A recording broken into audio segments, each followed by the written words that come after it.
আমাদের বাংলাদেশের অন্যতম জুলাই যোদ্ধা সার্জিস আলমকে নারী ট্র্যাপে ফেলা হয়েছে। আশ্চর্য হবার কিছু নাই। এই ট্র্যাপ প্রথম ট্র্যাপ নয়, এর আগে আরও কয়েকজনকে সেভাবে করা হয়েছে। এই পৃথিবীতে নারী ট্র্যাপ অনেক দেশের গোয়েন্দাই নারীকে ট্র্যাপ হিসেবে ব্যবহার করে এবং সম্ভাবনাময় অনেক শক্তি, অনেক নেতা, অনেক রাজনৈতিক দলকে এর মাধ্যমে দমিয়ে দেওয়া হয়। তবে নারীকে ট্র্যাপ হিসেবে সবচাইতে বেশি ব্যবহার করে ইসরায়েল এবং ভারত। সেই আমরা যখন গোয়েন্দা বই পড়তাম, সালাউদ্দিন আইয়ুবীর গোয়েন্দা বই বা এই মাসুদ রানা, সবচাইতে বেশি হলো সাইমুম সিরিজের আহমেদ মুসা যখন পড়ি, সব বেশি দেখা যায় সাইমুম সিরিজের মধ্যে নারীকে ট্র্যাপ হিসেবে ব্যবহার করার ক্ষেত্রে। কখনো প্রেমিক হিসেবে পাঠানো, কখনো উপকারী হিসেবে পাঠিয়ে তাদের মাধ্যমে নানান রকম ট্র্যাপে ফেলা হয়। ধর্মীয়ভাবে বা পবিত্র কোরআনেও স্পষ্টভাবে বলা হয়েছে, শয়তানের রশি হিসেবে নারীকে বলা হয়েছে। আশ্চর্যজনকভাবে আমি নিজেও কয়েকজন, যদি এটা বিশ্বাস করি না, কয়েকজন লোক আমাকে হাত দেখে বলেছে, 3জন লোক একই কথা বলেছে, সব সময় নারীদের কাছ থেকে দূরে থাকবেন, উপকার করতেও যাবেন না, উপকার করতে আসলেও উপকার নেবেন না। যদিও আমি যখন জেলে গিয়েছিলাম তখন আমার এক বন্ধু, মেয়ে বন্ধু, অনেক উপকার করেছে আমাকে। জেলের ভিতরে নিজে জেলে চলে গিয়েছে, রান্না বান্না করে খাওয়াইছে, পাঠাইছে। যাই হোক, সেটা আল্লাহর ইচ্ছা। তবে আমাদের সার্জিস আলম কিভাবে নারী ট্র্যাপে পড়লো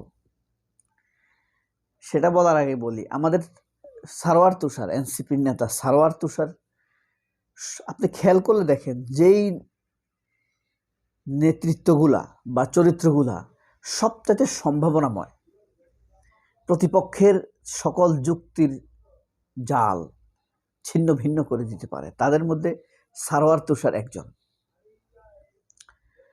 দুর্বার যুক্তিতে সে আপনি আব্দুল নূর তুষার বলেন আর তার সামনে খালেদ মহিউদ্দিন বলেন, সব ল্যাংটা পোংটা করে দেয়। দুর্দান্ত যুক্তি দিতে পারেন তিনি, খুব ভালো কথা বলতে পারেন। তাদের মতো একজন আমাদের সার্জিস আলম। কিছুদিন আগে একটি ইফতার পার্টিতে আপনারা খেয়াল করেছেন, একটা সুন্দরী মেয়ে এসে সার্জিস আলমের মোবাইল নম্বর নিচ্ছে। এটাই হতে পারে সূচনা। এর আগে দেখেন হাদি, আমাদের শরীফ ওসমান বিন হাদি মৃত্যুর কয়েকদিন আগে তার বিরুদ্ধে কথা বলা শুরু করেছিল নীলা ইসরাফিল।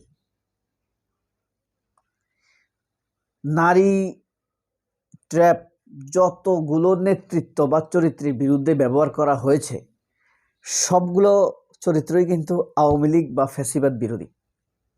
যেমন সাংবাদিক ইলিয়াস হোসেন কিন্তু ফ্যাসিবাদ বিরোধী লোক, তার বিরুদ্ধে নারী ট্র্যাপ ব্যবহার করা হয়েছে।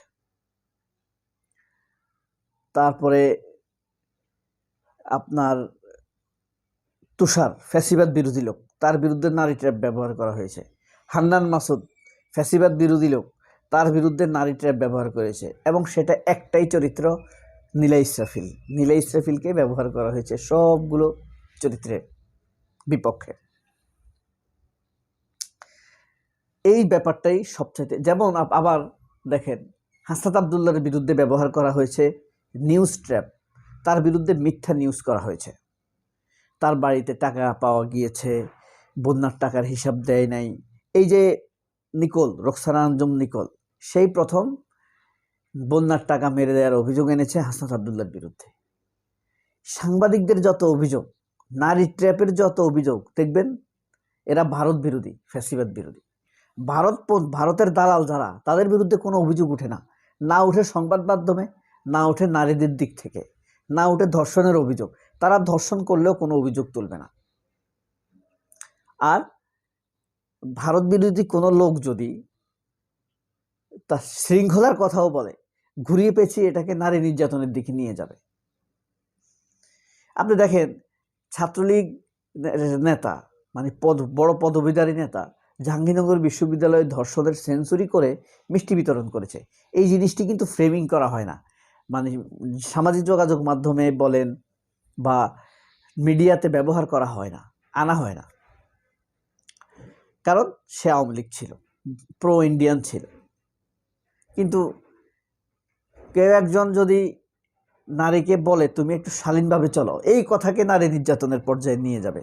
তারা বড় বড় টিপ পরে টরে হাতা কাটা ব্লাউজ টাউজ পরে রাস্তায় নেমে যাবে, মিছিল করবে এটার বিরুদ্ধে। কিন্তু এই যে এতগুলো ধর্ষণ করে ফেলছে, নারীদের ইফতার পার্টিতে আক্রমণ করছে, এটা নিয়ে এরা কিছু বলে না। এই যে ইলিয়াস হোসেনের বিরুদ্ধে ব্যবহার করে, ইলিয়াস হোসেন একজন ভারত বিরোধী লোক, দেশপ্রেমিক, তার বিরুদ্ধে নারীটা ব্যবহার করা হয়েছে। ঠিক একইভাবে এই যে এই সার্জিস আলমের এই ছবিটা দেখে কথা বলছিলাম আপনাকে, এটা আপনাদেরকে একটু পড়ে শোনাই, তাহলে হয়তো একটু বুঝতে পারবেন। জুলাই আন্দোলনের সম্মুখ সারিক অনেক নেতাই ভারতের গোয়েন্দা সংস্থার দ্বারাকট হয়েছেন। একজনের কথা বলি, এই যে সামান্তা শারমিন একটা আছে না, এরা কিন্তু ভারতের দালাল, ডিজিএফআই বা গোয়েন্দা বিভাগের লোক দ্বারা পরিচালিত। ধরেন এই সময়ে জামায়াত কি অপরাধ করে ফেলেছে যে তাদের বিরুদ্ধে লাগতে হবে? এনসিপি কি অপরাধ করে ফেলেছে তাদের বিরুদ্ধে লাগতে হবে? সামান্তা শারমিন দেখবেন জামায়াত এনসিপি ক্লিক বাজানোর চেষ্টা করতেছে, অনর্থক, এটার কোনো অর্থ নাই। এই কথাটা তো সালাউদ্দিনের জুলাই সনদ নিয়েও বলা যেত, সেটা না বলে সে কোন দিকে আলাপকে নিয়ে যাচ্ছে। এটাই হলো মানে অনর্থক বিতর্ক তৈরি করে মানুষের দৃষ্টিভঙ্গিকে আরেক দিকে তৈরি করে নেওয়া, নতুন ইস্যু তৈরি করার চেষ্টা করা, এটা হলো গোয়েন্দা বিভাগের কাজ। এই যে ভারতের ভিতরে বা সেনাবাহিনীর ভিতরে যে ভারতের দালাল আছে এরা, আর মিডিয়া তো পুরাই ভারতের দালাল, এরা এই চক্রটাই এই কাজগুলো করে। আপনি ইয়াকে দেখছেন না, হাদি নিয়ে কথা বলছে না, হাদি, তারপরে তুষার, সার্জিস, নীলা ইসরাফিল, এই চরিত্রগুলোই আমাদেরকে বিরক্ত। আচ্ছা, র সবসময় বাংলাদেশের রাজনীতির পিছনে দুটি জিনিস ব্যবহার করে, একটা হলো সুন্দরী নারী আর একটা হলো টাকার লোভ। আপনারা বুঝতেই পারবেন না কখন কীভাবে ওরা আপনার ব্যক্তিগত মোবাইল সেলফি তোলার নাম দিয়ে মুহূর্তে মোবাইলের যাবতীয় ডাটা ট্রান্সফার করে নিয়ে যাবে। প্রেম এর অভিনয় কিংবা রুম ডেটিং এর মতো পরিবেশ তৈরি করে গোপন ভিডিও ধারণ করে আপনার সম্ভাবনার ক্যারিয়ার ধ্বংস করে দিতে পারবে। ছবির মেয়েটা, এই যে ছবির মেয়েটাকে দেখাইলাম, সার্জিস আলমের মোবাইলে হাত নিয়ে, মোবাইল নিজের হাতে নিয়ে গেছে। সার্জিস আলমের মোবাইল সে নিজের, এটা আমি বলতাম না, একজনের মোবাইল নিতেই পারে, সে সার্জিসের মোবাইলটা নিজের হাতে নিয়ে গেছে। এবং তার হাতে দেখেন ইসকনের ইয়ে আছে, দেখেন, এই যে দেখেন ইসকন দেখতে পাচ্ছেন, ইসকনের রশি, এই যে এখানে দেখেন, এই যে দেখা যায়, এই যে এই যে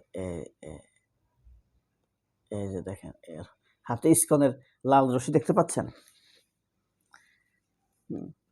এবং তার চলাফেরার ড্যাশিং, একজন আসতে পারে, একজন নারী কথা বলতে পারে, আমি আবারও বলছি, কিন্তু মোবাইল টান দিয়ে হাতে নিয়ে নেওয়া এটা কোনোভাবে স্বাভাবিক ঘটনা না।